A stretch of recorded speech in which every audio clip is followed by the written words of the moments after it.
નમસ્કાર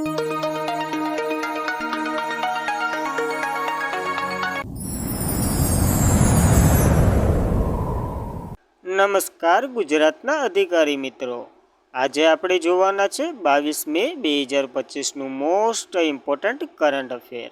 તે પહેલાં ખાસ કરીને ચેનલ ઉપર નવા હોય તો ચેનલને સબસ્ક્રાઈબ કરી લો, વિડીયો પસંદ આવે લાઈક કરવો અને તમારા મિત્રો સુધી શેર પણ કરી દેવો। તો ચલીએ આજના ક્લાસની આપણે શુભ શરૂઆત કરી દઈએ। તો વિશ્વ મધમાખી દિવસ 2025 ક્યારે મનાવવામાં આવે છે? તો 20 મેના રોજ દર વર્ષે મનાવવામાં આવે છે આ દિવસ। તો દર વર્ષે 20 મેના રોજ વિશ્વભરમાં મધમાખી દિવસ ઉજવવામાં આવે છે, જે પર્યાવરણ અને ખાદ્ય સુરક્ષાને ટકાઉ રાખવા મધમાખી અને અન્ય પરાગરજકોનું મહત્વપૂર્ણ ભૂમિકાની ઓળખ આપે છે। અને આપણને ખબર જ છે, મધમાખી જ્યાંથી રસ લઈ ત્યાં પરાગનયન હોય એ બીજા ફૂલમાં પડે ને એવી રીતના પરાગનું વહન થાય ને વિજ્ઞાનમાં આવતું જ બધી। અને મધમાખી ઉછેર પ્રણેતા એજન્ટો જાન્સનની જન્મ જયંતિ 20 મેના રોજ થઈ છે, એટલે 20 મે આપણે ઉજવીએ છીએ। અને આ વખતની થીમ તો કે મધમાખી આપણને બધાને પોષણ આપવા માટે કુદરતની પ્રેરિત છે, યાદ રાખવી આ થીમ સાથે। હવે બે ક્વેશ્ચન જીકેને લગતા જોઈ લઈએ જે મધમાખી સાથે સંકળાયેલા છે। મધમાખી ઉછેર, જેને એપી કલ્ચર કહેવામાં આવે છે, અને મધમાખીના ડંખમાં તો કે ફ્રોમિક એસિડ હોય છે, જે સોજો થઈ જાય ને એવું બધી લાલ કલરનું થઈ જાય ને એ આના કારણે થાય છે, યાદ રાખવી આ બેઝિક માહિતી। ત્યારબાદ મે મહિનાના દિવસો જોઈ લઈએ। 1 મે આંતરરાષ્ટ્રીય મજૂર દિવસ, ગુજરાત અને મહારાષ્ટ્રનો સ્થાપના દિવસ। 2 મે વિશ્વ ટ્રૂના દિવસ। 3 મે વિશ્વ પ્રેસ સ્વાતંત્રતા દિવસ। 4 મે કોલસા ખાણિયાનો દિવસ અને આંતરરાષ્ટ્રીય અગ્નિશામકનો દિવસ પણ। 6 મે વિશ્વ અસ્થમા દિવસ। 7 મે વિશ્વ એથ્લેટિક દિવસ। 8 મે વિશ્વ થેલેસેમિયા અને વિશ્વ રેડક્રોસ દિવસ। 10 મે વિશ્વ સ્થળાંતર પક્ષી દિવસ, જે મે અને ઓક્ટોબરના બીજા શનિવારે મનાવવામાં આવે છે। આપણે 10 મેએ મનાવી લીધો, હવે 11 ઓક્ટોબરે મનાવશું। 11 મે રાષ્ટ્રીય ટેકનોલોજી દિવસ। 12 મે આંતરરાષ્ટ્રીય નર્સ દિવસ। 15 મે આંતરરાષ્ટ્રીય પરિવારનો દિવસ। 16 મે આંતરરાષ્ટ્રીય પ્રકાશ દિવસ અને રાષ્ટ્રીય ડેન્ગ્યુ દિવસ। 17 મે વિશ્વ દૂરસંચાર અને માહિતી સમાજનો દિવસ। 17 મેએ વિશ્વ હાઇપરટેન્શન દિવસ પણ હોય છે। 23 સપ્ટેમ્બર આપણે યુવા દિવસ ઉજવશું, આ ધનતેરસના દિવસે હોય છે। 18 મે વિશ્વ એઇડ્સની જે રસીનો દિવસ છે ને એ ઉજવવામાં આવે છે, તો યાદ રાખવા હાલ સુધીના મે મહિનાના દિવસો આ। ત્યારબાદ કયા રાજ્યમાં ભારતનું પ્રથમ માહૂત ગામનું ઉદ્ઘાટન કરવામાં આવ્યું?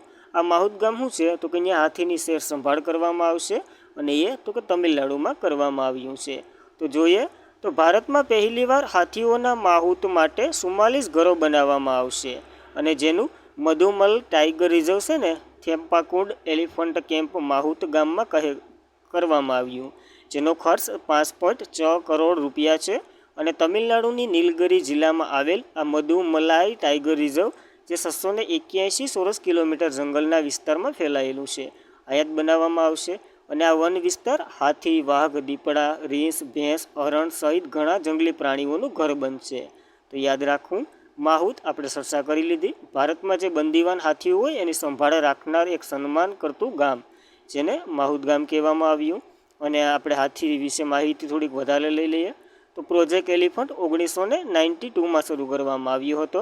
હાથીઓ માટે રાષ્ટ્રીય વારસા પ્રાણી ક્યાં બનાવવામાં આવ્યું છે? તો 2010થી બનાવવામાં આવ્યું હતું। અને વિશ્વ હાથી દિવસ, જેને 12 ઓગસ્ટે ઉજવવામાં આવે છે। થાઈલેન્ડ, જેને સફેદ હાથીઓનો દેશ કહેવામાં આવે છે। ભારતમાં કુલ 33 હાથીઓના અભયાન છે।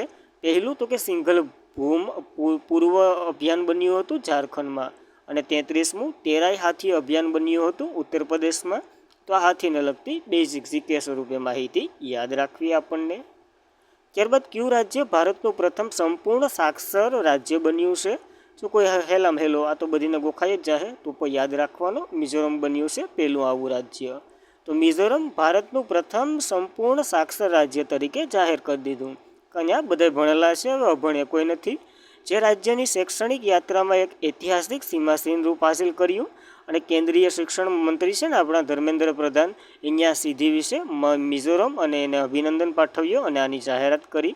તો ઉલ્લાસ નવભર સાક્ષર કાર્યક્રમ હેઠળ મિઝોરમ જે સત્તાવાર રીતે સંપૂર્ણ સાક્ષર રાજ્ય તરીકે જાહેર કરવામાં આવ્યું, એટલે કે રાજ્યમાં કોઈ પણ હવે નિરક્ષર નથી, બધી ભણેલા જ છે। અને જ્યારે દરેક વ્યક્તિ 15 વર્ષથી વધુ ઉંમરના વ્યક્તિ છે ને એ બધી હવે વાંચી લખી શકે, બંને કરી શકે. તો એ પણ યાદ રાખવું. 15 વર્ષ અને રાજ્યએ નિર્ણય લીધો કે 15 વર્ષ. નકર તો સાક્ષરતા માટે કેટલી ઉંમર જોઈએ એ કોમેન્ટ કરી દઉં, અથવા તો કેટલું એ તમારે કોમેન્ટ કરવાની છે. તો મિઝોરમે ઉલ્લાસ એટલે કે નવ ભારત સાક્ષર કાર્યક્રમ હેઠળ આ પગલું લીધું છે. અને શિક્ષણ મંત્રાલયે જણાવ્યું 2011માં થયેલ વસ્તી ગણતરી મુજબ દેશનો સાક્ષરતા દર 79.04% હતો, જે હવે 91.33 સાક્ષર દર સાથે મિઝોરમ ત્રીજા સ્થાને છે. તો પહેલા નંબરે કોણ હતું એ પણ કોમેન્ટ કરી દો. અને હવે ભારતનું પ્રથમ સંપૂર્ણ સાક્ષરતા રાજ્ય બની ગયું મિઝોરમ. મોસ્ટ ઇમ્પોર્ટન્ટ પ્રશ્ન યાદ રાખીને જ જવાનો. મિઝોરમની વાત કરીએ તો કેપિટલ આઇઝોલ છે, મુખ્યમંત્રી લાલ દુહામા છે અને રાજ્યપાલ વીકે સિંહ છે. જો આ પીએસઆઈની જેવી કોઈ અઘરી પરીક્ષાઓ લેવાય તો આવા પ્રશ્ન પૂછાય, એટલે આપણને યાદ જ રાખવાનું. કારણ કે આપણે ખબર નથી કઈ પરીક્ષા કેવી રીતના પૂછે, તો ન અટાણે યુપીએસસી પાસ કરી લેતા હોય. ધ્યાન રાખવું. કઈ સેનાના sub inspector Geeta Samota Mount Everest સર કરનાર પ્રથમ ફોર્બ્સ એટલે કે કર્મચારી બન્યા છે? તો CISFના આ કર્મચારી છે. તો જોઈએ તો CISF સબ ઇન્સ્પેક્ટર ગીતા સમોટા, જે 2019માં શરૂ કરેલ તેની એક મહત્વાકાંક્ષી 7 શિખરોનો સપનું પૂર્ણ કરવા માટે પેલો પર્વત લઈ લીધો માઉન્ટ એવરેસ્ટ અને વિજય મેળવ્યો. પ્રથમ CISF કર્મચારી છે અને ઇતિહાસમાં પોતાનું નામ નોંધ્યું છે. અહીંયા પડકારો અને ઈજા અને ઘણા બહાના હતા, પણ તો એને મૂક્યું નહીં અને લડી લીધું છેલ્લે સુધી. આપણે એમ જ કરવાનું છે. હવે આ CISFની વાત કરીએ તો સેન્ટ્રલ ઇન્ડસ્ટ્રીક સિક્યોર ફોર્સ, જેની રચના 10 માર્ચ 1969માં થઈ હતી. આનું હેડક્વાર્ટર નવી દિલ્હીમાં છે અને ડીજી તો કે રાજ વિરેન્દ્રસિંહ ભટ્ટી છે, જેનો મુદ્રાલેખ લક્ષણ અને સુરક્ષા છે. યાદ રાખવું. માઉન્ટ એવરેસ્ટ સર કર્યું તો થોડીક માહિતી જોઈ લઈએ. જે માઉન્ટ એવરેસ્ટ ગિનીઝનું સૌથી ઊંચું શિખર છે, જે મહાન હિમાલય ક્ષેત્ર સ્થિર છે, જે નેપાળ જે શિવંતની સરહદ પર આવેલું છે. અને નેપાળમાં એને સાગરમાથા કહેવામાં આવે છે. આપણે કાલ જ એક ઇવેન્ટ જોયા છે જે નેપાળમાં થઈ રહી છે, સાગરમાથા ઇવેન્ટ. પહેલી આવૃત્તિ છે. અને આપણા કોડા તો કે કૃષિ મંત્રી, નહીં, પર્યાવરણ અને માહિતી આબોહવા મંત્રી અહીંયા ગયા છે. નામ જણાવી દઉં. તિબેટમાં સોંગાલુમા કહેવામાં આવે છે, તો અલગ અલગ નામ છે.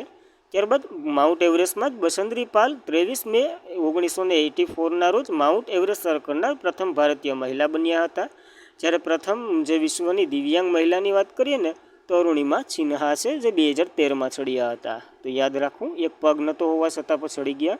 તો આપણને તો બધી કામ કરે, એક નોકરી શું ન લેવાય.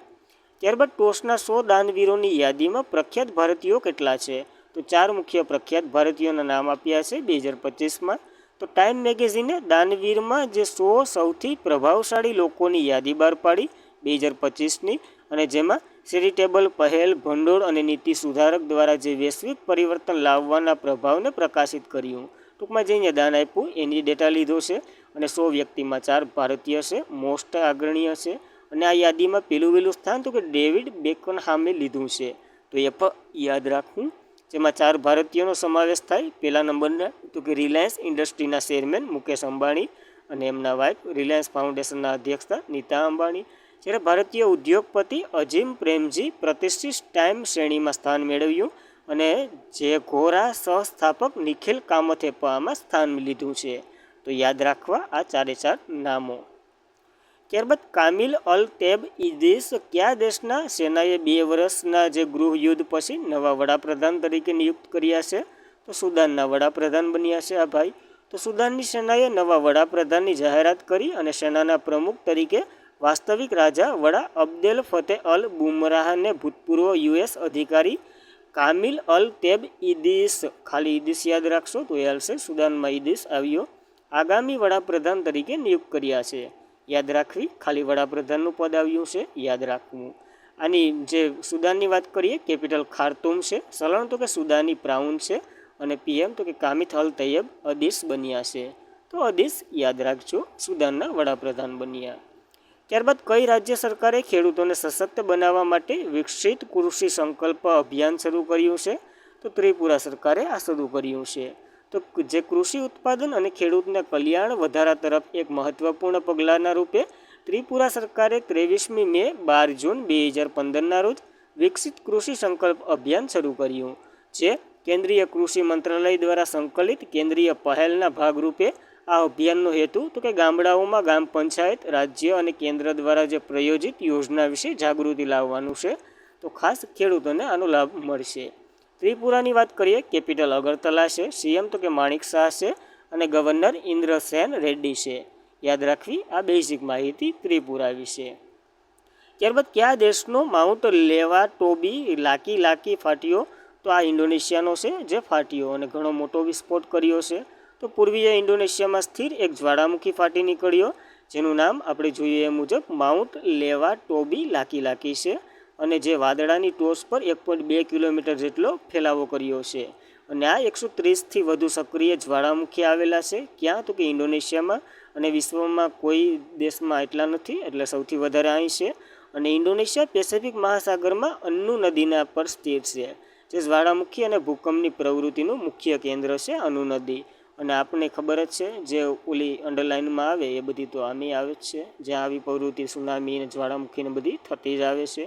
ઇન્ડોનેશિયાની વાત કરીએ, કેપિટલ જકાર્તા છે. એ નુસંતારા બનાવી રહ્યા છે બોર્નિયા ટાપુ ઉપર, તો એ પણ નોંધવું. હેડક્વાર્ટર જકાર્તા છે અને ચલણ તો કે આસિયાનનું હેડક્વાર્ટર આમાં કોપી થઈ ગયું છે, જે એ જકાર્તા છે, તો એ પણ યાદ રાખવું. ચલણ તો કે ઇન્ડોનેશિયન રૂપિયો છે અને પૂર્વ એટલે કે પ્રમુખ પ્રબંધ સુબિયાન્તો છે, જે આપણા ચીફ ગેસ્ટ હતા. કઈ ઇવેન્ટમાં? કોમેન્ટ કરી દઉં. ત્યારબાદ તાજેતરમાં જ કોને રોમાનિયાના નવા રાષ્ટ્રપતિ બનાવવામાં આવ્યા છે? તો નિકોલસ ડેનને બનાવવામાં આવ્યા છે આ પદ માટે. તો રોમાનિયાએ ગણિતશાસ્ત્રીમાંથી રાજકારણીય બનેલા નિકોસોર ડેન જે નવા રાષ્ટ્રપતિ તરીકે ચૂંટાયા છે. અને આ પેરિસના 2 વખતના ઓલિમ્પિક ગોલ્ડ મેડલ વિજેતા છે અને પીએચડી સાથે ગણિતમાં પ્રભાવશાળી કરેલું છે એને, તો યાદ રાખવું નામ. રોમાલિયાની વાત કરીએ, કેપિટલ બુડાપેસ્ટ છે અને ચલણ તો કે રોમાલિયન લ્યુ છે. યાદ રાખવી નવી નિયુક્તિની છે, તો યાદ રાખવાનું. ત્યારબાદ મોસ્ટ ઇમ્પોર્ટન્ટ પ્રશ્ન, કયા વર્ષના પદ્મ વિભૂષણ પુરસ્કાર વિજેતા પરમાણુ વૈજ્ઞાનિક SR શ્રીનિવાસનું 95 વર્ષની વયે અવસાન થયું હતું? તો આને 2000માં પદ્મ વિભૂષણ મળ્યો હતો. જોઈએ, પરમાણુ વૈજ્ઞાનિક અને પરમાણુ ઉર્જા આયોગના ભૂતપૂર્વ અધ્યક્ષ MR શ્રીનિવાસન, જેનું અવસાન થયું છે 95 વર્ષે, અને શ્રીનિવાસને ભારતના પરમાણુ ઉર્જાના વિકાસમાં મુખ્ય ભૂમિકા ભજવી હતી. જેઓ 18 પરમાણુ ઉર્જા એકમો વિકસાવવામાં મદદ કરી હતી. તેમણે ભારતના પ્રથમ પરમાણુ સંશોધન અને રિએક્ટર, જેનું નામ આપણે અપ્સરા આપ્યું છે, એની સાથે હોમી ભાભા સાથે કામ કર્યું હતું આ વ્યક્તિએ. મલ્લિકાર્જુન ખડગે તેનું મૃત્યુ પર શોક વ્યક્ત કર્યું છે, એ આપણે યાદ રાખવાનું. પરમાણુ ક્ષેત્રમાં તેમના યોગદાન બદલ તેમને 2000માં પદ્મ વિભૂષણ એવોર્ડથી નવાજવામાં આવ્યા હતા. તો બહુ જાને માને વ્યક્તિત્વ હતું, યાદ જ રાખી લેવાનું, અપ્સરા સાથે સંકળાયેલા છે. ત્યારબાદ ગુજરાતમાં એક ઇવેન્ટ યોજાઈ, તો ખાલી પ્રશ્ન નથી લીધો, એમનેમ જ જોઈ લઈએ, કારણ કે બહુ લેવલ નથી, પૂછાય એવું નહીં પૂછાય. તો ત્યારબાદ તાજેતરમાં જ ગાંધીનગર ખાતે પહેલી અને બાળ વિકાસ મંત્રી આપણા ભાનુબેન બાબરિયા છે ને, એની અધ્યક્ષતામાં પોપીલા સંમેલન યોજાયું. તો જોઈ લઈએ આ પ્રસંગે મંત્રીના હસ્તે 2.48 લાખનો ખર્ચનું નિર્માણ પામનાર સખી વન સ્ટેશનનું ખેડાનું લોકાર્પણ કરવામાં આવ્યું. તો સખી વન સ્ટેશન ક્યાં? તો ખેડા ખાતે બનવાનું છે. અને જીપીએસસી CRPના ભંડોળ પહેલ લાઇન ગેસ ટીમ કેમ ટેકનોલોજીનો ઉપયોગ કરશે. દાહોદ, કરાઈ અને ખરમત ખાતે બનાવેલ 3 આંગણવાડી કેન્દ્રોનું પણ લોકાર્પણ કર્યું છે. તો આ બેઠક ખાસ કરીને યાદ રાખવી, ગાંધીનગર ખાતેથી પણ લોકાર્પણ ઘણી શકાય થયા છે. જેમ કે વન સ્ટોપ સ્ટેશન ખેડા ખાતે બન્યું છે અને 3 જે આંગણવાડી કેન્દ્રના ઉદ્ઘાટન કર્યા છે, દાહોદ ને કરાઈ અને ખરામ ને વગેરેમાં, દાહોદના કરાઈ અને ખરામમાં. તો આ યાદ રાખવી આપણે, ગાંધીનગરમાં ઇવેન્ટ યોજાઈ ગઈ. અને આજના માટે એટલું જ હતું. ખાસ કરીને મિત્રો, વિડીયોમાંથી એક ટીપું માહિતી ઇમ્પોર્ટન્ટ લાગી હોય તો ડાયરેક્ટ સબસ્ક્રાઈબ કરી લો. ચેનલને પસંદ આવે લાઇક કરવો, વિડીયો તમારા મિત્રોને શેર કરી દેવો, અને પહેલી વાર હોય તો સબસ્ક્રાઈબ તો કરતી જ જવાની. Thank you for watching this video. જય હિન્દ, જય ભારત.